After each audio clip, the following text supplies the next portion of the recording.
Olá, boa tarde. Mais uma vez, seja muito bem-vindo. Como sempre, é muito bom estar em sua companhia.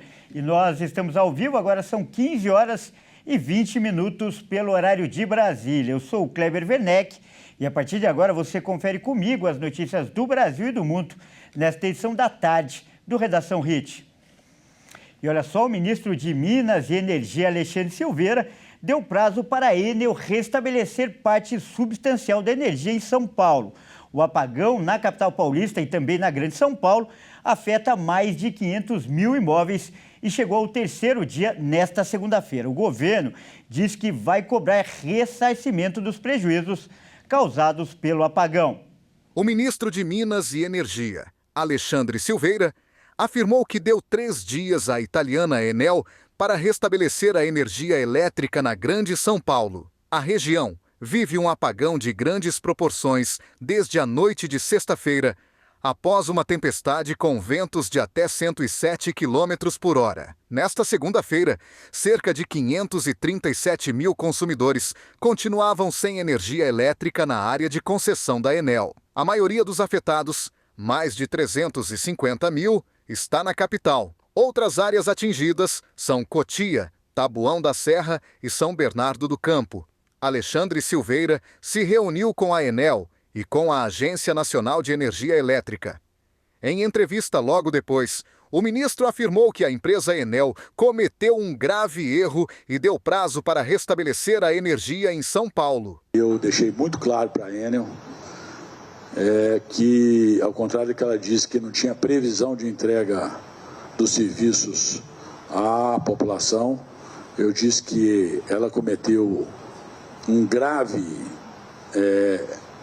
erro de comunicação, um grave erro de seu compromisso contratual com a sociedade de São Paulo, de não dar uma previsão objetiva. Eu disse para ela que ela tem os próximos 3 dias para resolver os problemas. O ministro de Minas e Energia afirmou ainda que concessionárias do país vão fazer uma força-tarefa para auxiliar nos trabalhos para restabelecer a energia. O quanto antes. Alexandre Silveira disse que as empresas vão dobrar o número de pessoas trabalhando de 1.400 para 2.900 profissionais, além de mais de 200 caminhões para apoiar essas equipes. Realmente o prejuízo tem sido muito grande. E agora, então, nós vamos ao vivo lá para a zona oeste de São Paulo para mostrar na prática como esse apagão tem afetado aí a vida das pessoas, especialmente dos moradores e dos comerciantes. Quem está lá agora na zona oeste de São Paulo é o nosso repórter Fernando Jesus. Aliás, ele está em uma padaria. Fernando vai aparecer aqui. Fernando, conta para a gente aí, boa tarde, né? Seja muito bem-vindo. Conta pra gente como esse apagão está afetando principalmente a vida dos comerciantes. Boa tarde, Kleber. Boa tarde a você que nos assiste. Realmente, a chuva de sexta-feira está causando muito prejuízo em toda a cidade de São Paulo. Nós já estamos no terceiro dia após a grande chuva e muitas casas e muitos comércios estão sem energia elétrica até agora. É o caso da padaria que eu estou aqui na zona oeste de São Paulo. Assim que a nossa equipe pisou os pés aqui, a energia voltou completamente. Mas até um pouco mais cedo, a padaria voltou a apenas uma fase da energia e por volta de umas 10 horas da manhã a energia voltou a cair totalmente. E agora pela tarde ela se restabeleceu, mas o prejuízo aqui foi muito grande, assim como em outros comércios.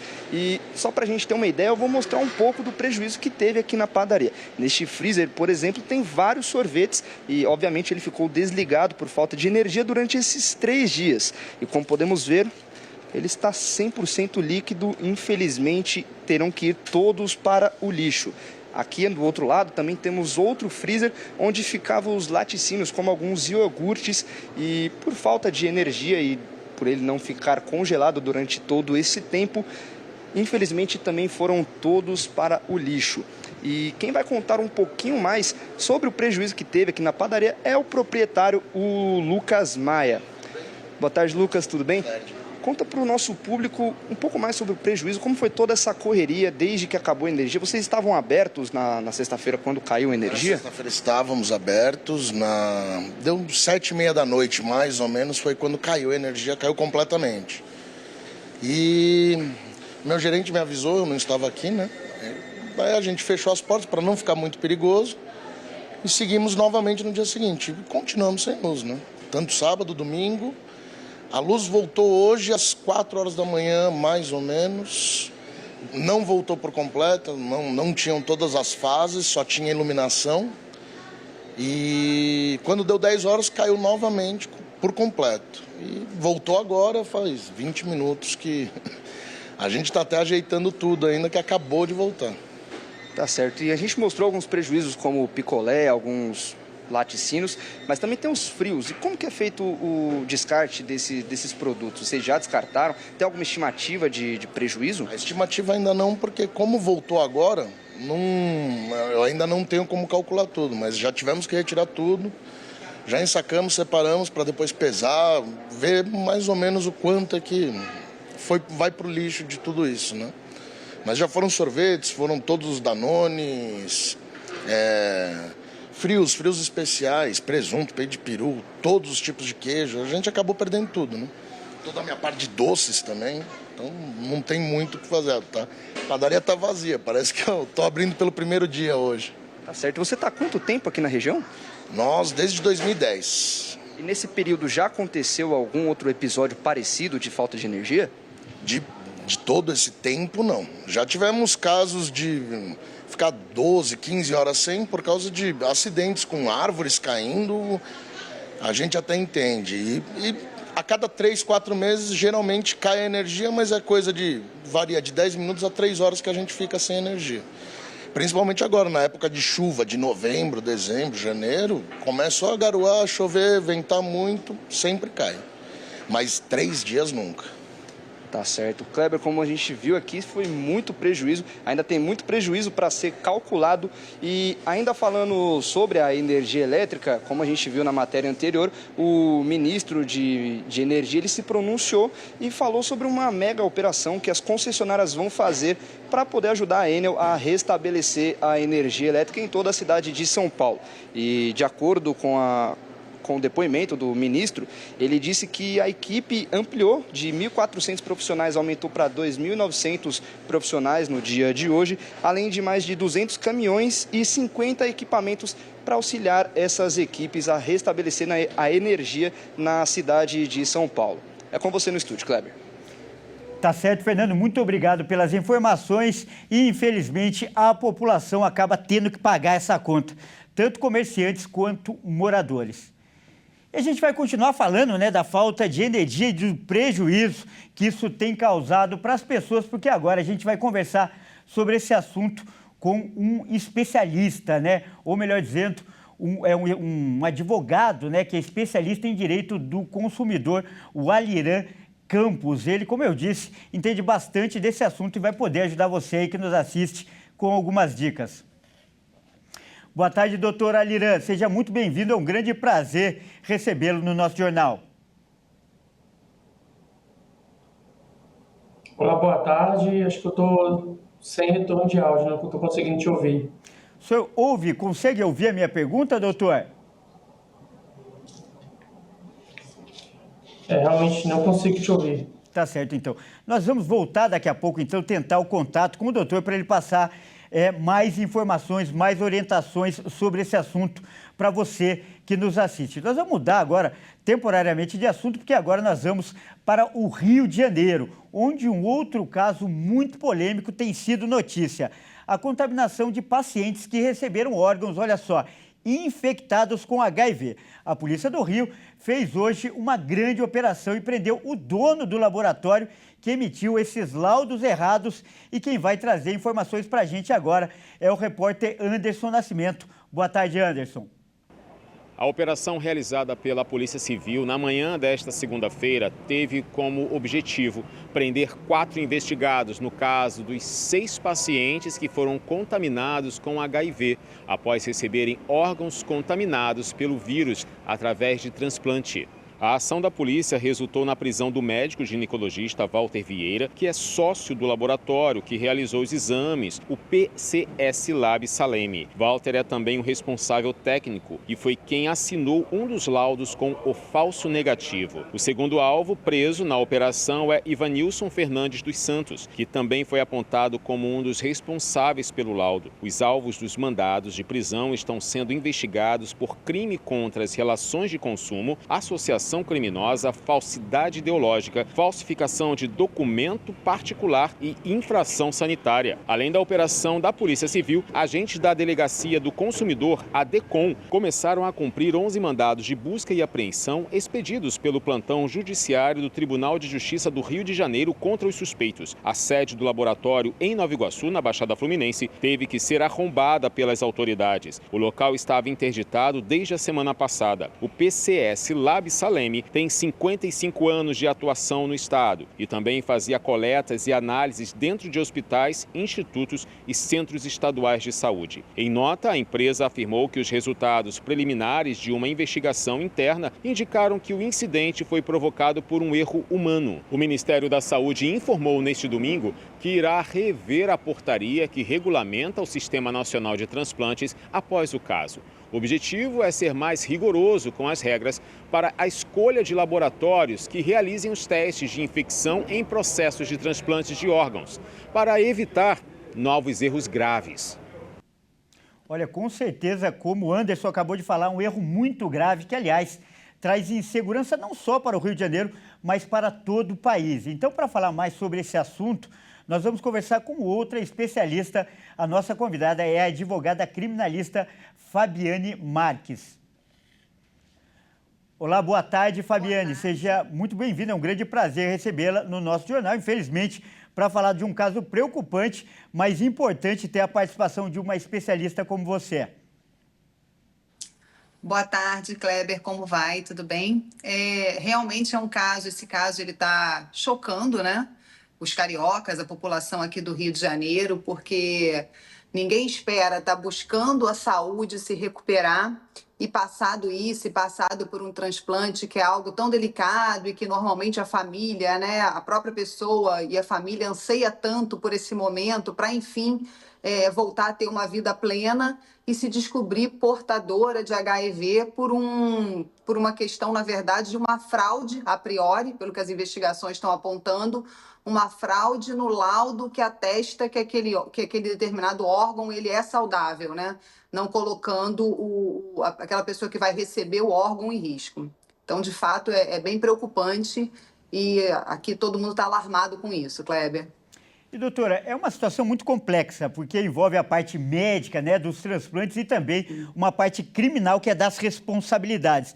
Então, para que as pessoas que nos assistem entendam melhor, vindo aí a explicação de uma especialista como você, quais os crimes que essas pessoas devem responder?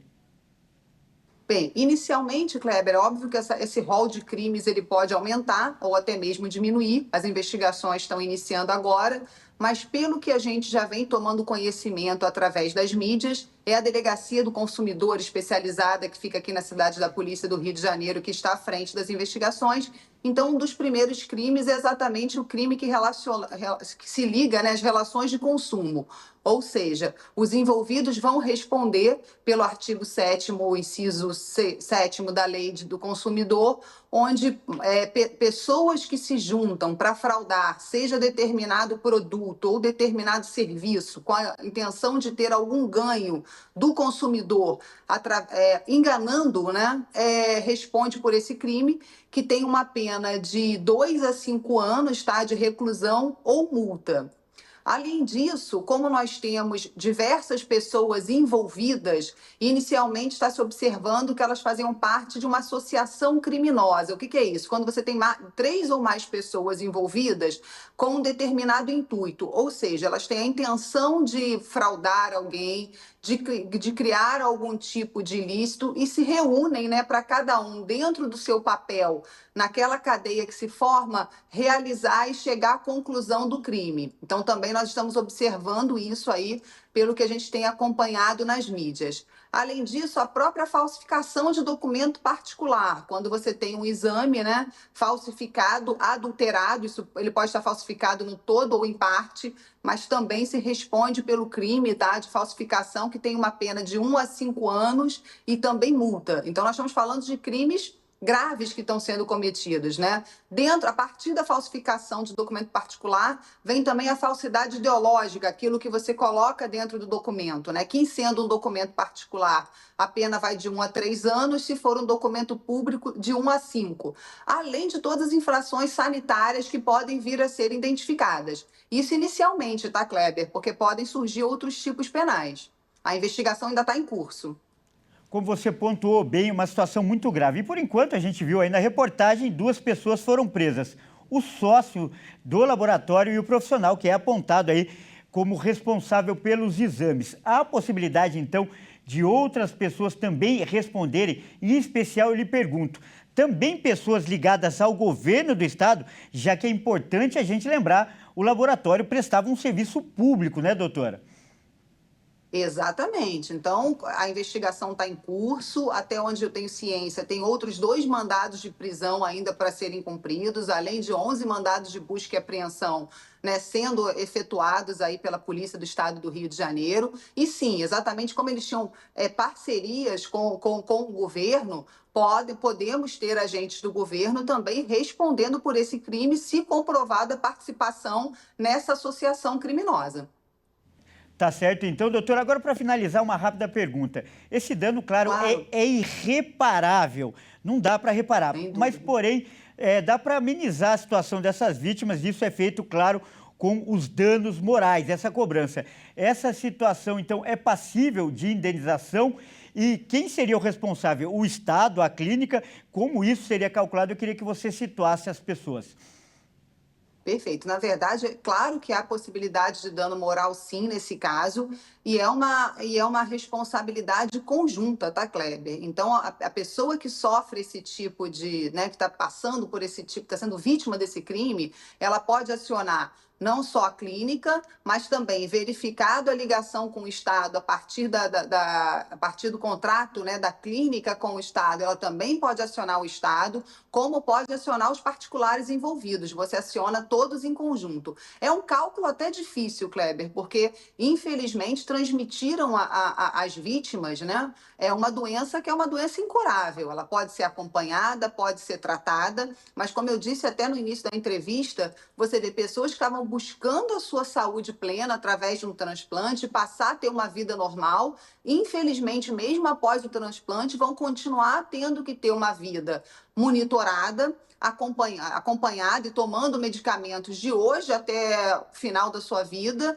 e sempre correndo o risco ou não de o vírus vir a causar um maior ou menor prejuízo à sua saúde. Então, tem que ser levado em consideração para cálculos desse dano moral, se essa pessoa vai continuar podendo trabalhar plenamente ou não, e isso tem que ser levado em consideração, estudar se for estudante, vida normal, são muitos fatores, tá? Tudo isso tem que ser levado em consideração num cálculo médio da vida da pessoa para chegar à conclusão de qual seria esse dano moral. Tá certo, então, nós acabamos de conversar com a advogada criminalista Fabiane Marques. Doutora, quero agradecer muitíssimo a sua participação, aliás, de uma maneira brilhante, direta, objetiva e simples, o que ajuda o entendimento do nosso telespectador, mas, acima de tudo, humana, se solidarizando a essas pessoas. Muito obrigado.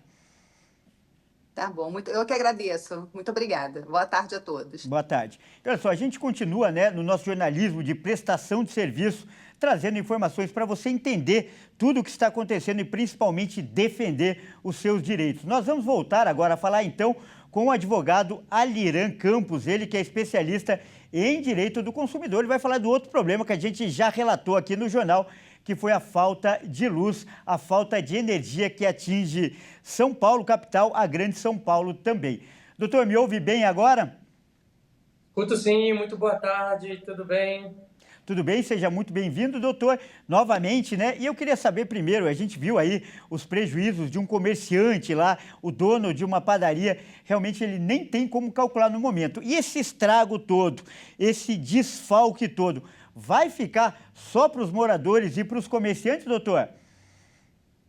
Bom, Segundo o Código de Defesa do Consumidor, o artigo 22 ele é muito claro em relação à responsabilidade das agências que cuidam tanto da água quanto da energia elétrica, né? Então, assim, o consumidor ele tem meios, mecanismos e ele pode pedir a reparação desses prejuízos. Correto. A gente viu ali, um comerciante viu os produtos dele que ele perdeu. Mas no caso, por exemplo, da perda de aparelhos, isso para donas de casa, para chefes de família, que tiveram ali algum aparelho queimado, enfim, algum problema técnico em virtude. Isso também é contemplado? Excelente pergunta. Isso também é contemplado. Agora, para a reparação desse tipo de situação, é importante que o consumidor ele tenha alguns critérios que ele precisa observar. Por exemplo, a nota fiscal do produto, né, ter ali uma comprovação que realmente aquele produto ele funcionava antes, agora não funciona mais. Ele pode ter buscar testemunhas, né, que matérias como essa de jornal que comprove que aquele fato existiu e de fato esse equipamento ele estragou devido a essa falta de prestação de serviço, né?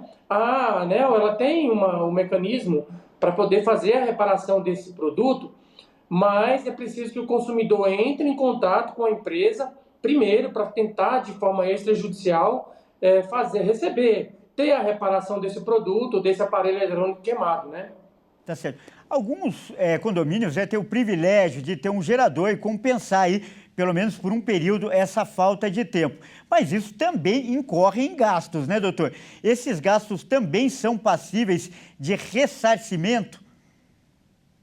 Olha só, esses gastos são passíveis de ressarcimento, sim, desde que o condomínio consiga comprovar, tá, o nexo, né? Então, ele vai fazer o aluguel desse gerador, mediante esse aluguel, ele vai pegar uma nota fiscal que comprove que ele fez o uso e quanto foi o pagamento que ele fez dessa despesa. Mediante a comprovação da despesa extra, porque né, quando você deixa de ter o fornecimento de energia, você tem uma despesa extra, ele pode entrar direto na ANEEL, pedir o ressarcimento.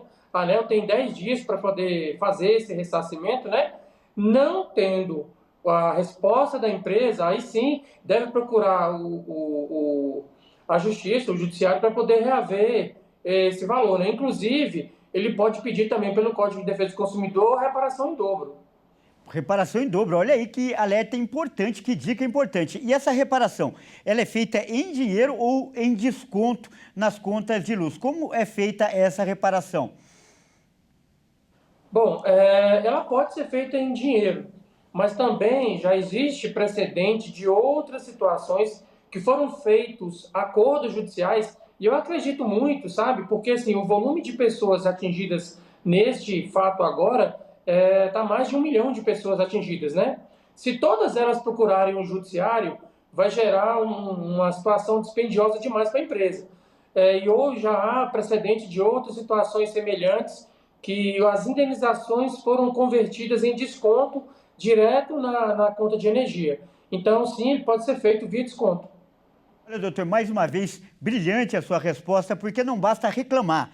Tem que saber como reclamar para conseguir o melhor resultado. Às vezes, como o senhor falou, entrar com uma ação pode não ser a melhor maneira, claro, isso vai depender de cada caso. Então, para a gente fechar essa entrevista, eu queria que você passasse algumas orientações para a pessoa que se sente prejudicada. Primeiro, o que ela pode guardar, o que serve como prova, né, orientar em relação à prova e qual o caminho melhor para fazer essa reclamação. Ok. O comércio em si, né, via de regra, ele já tem ali as notas fiscais dos produtos que estavam nas geladeiras, né? Então é importante ter foto desses produtos, ter a nota fiscal desse produto.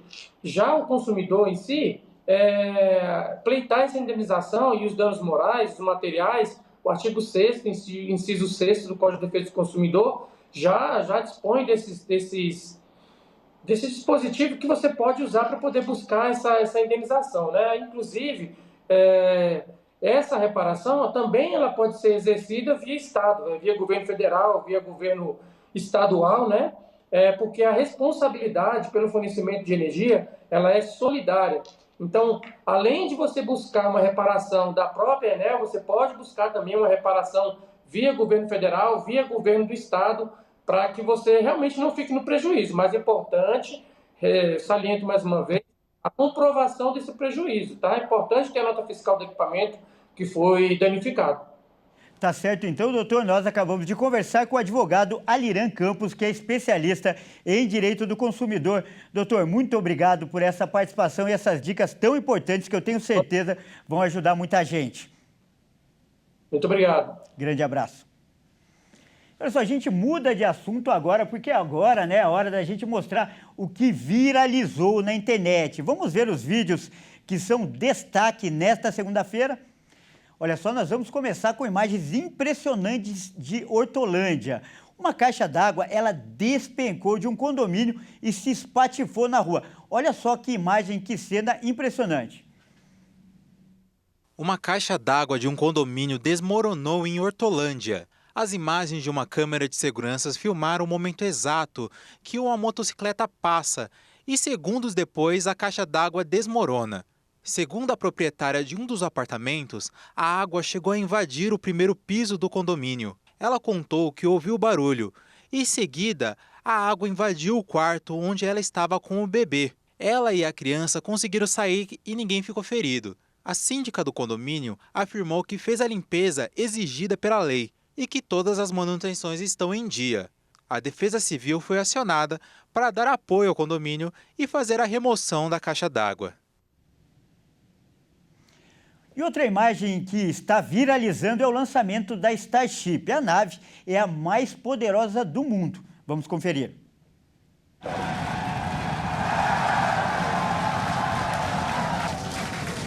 Neste domingo, a SpaceX de Elon Musk deu mais um grande passo para a exploração espacial. O lançamento do novo voo da Starship, a nave mais poderosa do mundo, fez um teste para futuras missões para a Lua e Marte. O objetivo era lançar a nave Super Heavy e conseguir pousar a nave e o propulsor na Terra. Com isso, a empresa espera chegar mais perto da reutilização completa da Starship. O propulsor Super Heavy pousou na base de lançamento no Texas. O foguete utilizou 3 dos seus 33 motores para desacelerar sua rápida descida de volta ao local de lançamento da SpaceX, enquanto mirava na torre de onde havia decolado, que é equipada com 2 grandes braços de metal. Caso as condições não estivessem perfeitas para a tentativa, o propulsor faria a aterrissagem no mar do Golfo do México. Com certeza, um feito incrível para a história.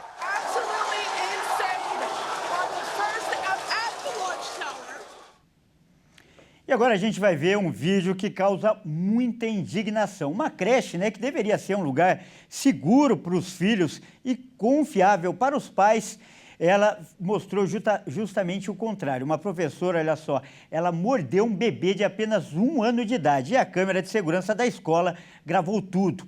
Dá só uma olhada. A imagem por si só já causa muita revolta em qualquer um que vê.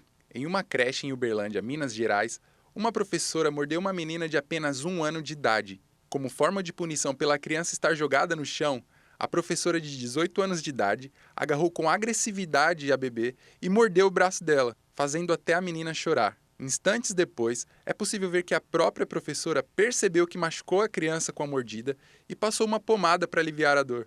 Os pais da bebê questionaram as professoras sobre a ferida no braço dela, mas a resposta foi que a própria criança havia se mordido. Desconfiados, os pais pediram para ver as câmeras de segurança. Foi então que a agressão foi revelada. De imediato, a direção da escola demitiu as 2 professoras por justa causa. Já os pais registraram um boletim de ocorrência contra elas. A gente muda de assunto porque agora é hora da gente falar de esportes aqui no Redação Hit. E quem traz as informações hoje é o Caio Veríssimo. O Caio que está aqui ao meu lado no estúdio. Boa tarde, Caio, seja muito bem-vindo.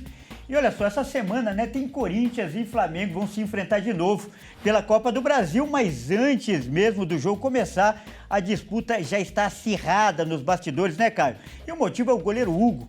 Conta pra gente, Caio. Exatamente, Kleber. Boa tarde a você, boa tarde a todos que nos acompanham.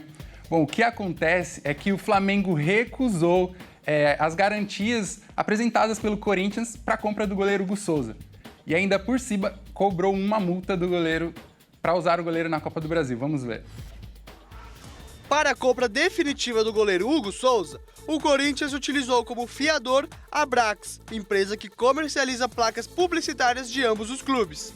No entanto, o Flamengo alega que o contrato com a Brax já está comprometido com outra dívida e, por isso, não seria possível usá-la novamente. O rubro-negro também reforça o Corinthians que, independente da conclusão do negócio, o Timão deve pagar a multa de R$500 mil caso utilize o goleiro no jogo de volta das semifinais da Copa do Brasil.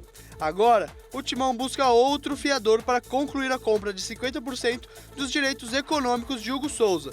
Inicialmente, o contrato prevê pagamento de R$800 mil pelo goleiro, cerca de 4,8 milhões de reais, podendo ser parcelado em 4 vezes ao longo de 2025 e 2026. Caso os clubes não cheguem em um acordo sobre a fiadora do negócio, esse valor pode ser pago à vista. E no fim de semana não teve rodada do Brasileirão, mas não faltou futebol e de alto nível, né? A Libertadores feminina foi muito movimentada, né, Caio? Exatamente, nós tivemos grandes jogos, Kleber. Santos e Corinthians entraram em campo e a semifinal da competição já tem seus confrontos definidos. Mas quem vai trazer as informações pra gente é a nossa comentarista de futebol feminino, a Maíra Anjos. No sábado, o Corinthians venceu o Olímpia por 2-0 e garantiu a vaga na semifinal. Vai enfrentar o Boca Juniors, que venceu o Santos nos pênaltis no mesmo dia. No domingo, o Santa Fé fez 2-0 no Alianza Lima e vai enfrentar o Independente Dragonas, que ganhou de 3-0 do Deportivo Cali. As semifinais vão ser disputadas na terça e na quarta. O Corinthians enfrenta o Boca Juniors às 17 horas na terça, no estádio da Conmebol. E na quarta, o Independente Dragonas enfrenta o Santa Fé, também às 17 horas no mesmo estádio. A competição segue o mesmo modelo de jogo único, e em caso de empate, disputa de pênaltis. Quem garantir a vaga na final vai disputar o título no sábado, mesmo dia da disputa do terceiro e quarto lugar. O Corinthians é o único representante do Brasil na competição, após as eliminações de Ferroviária e Santos. As Brabas são as atuais campeãs e tentam o pentacampeonato para aumentar ainda mais a hegemonia brasileira na Libertadores. São 12 títulos brasileiros em apenas 15 edições da Libertadores Feminina. As outras semifinalistas estão em busca de uma conquista inédita. Tá certo então, Caio, obrigado pelas informações e no Jornal das 18h30 você volta com mais esportes, combinado? Combinado, Kleber. Até mais. Até mais. Bom, é isso aí, essa edição fica por aqui, eu agradeço demais a sua companhia e você aí que é de outro estado, fique com a sua programação local. Não se esqueça que às 18h30 eu volto com mais notícias. Até mais.